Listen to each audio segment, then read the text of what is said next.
One of the tools we like to use for monitoring student progress is the session log. So to do the session log, hover over students from your dashboard, type in who you're looking for,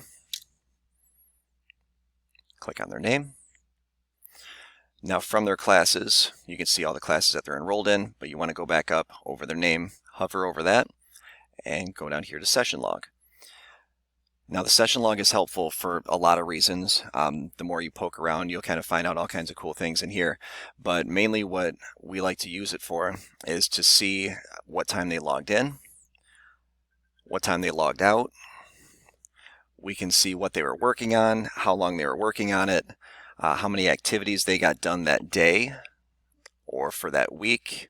You can change the time frame that you want to look at. So if you want to see how productive they were 2 weeks ago, change the dates and it'll show you. It also shows idle time. So their idle time is when the program is waiting for them to input something. So whether it's a video that's done and they're just waiting for it to hit next, or maybe a kid is supposed to be inputting information.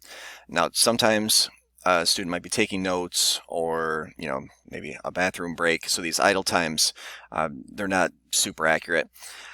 But it kind of gives you a good idea as far as if they're working as much as they say they are. Now, if it says that they logged in on Monday and they were on for 6 hours and their idle time said 5.5 hours, that's not a very productive day. So, do with that what you will.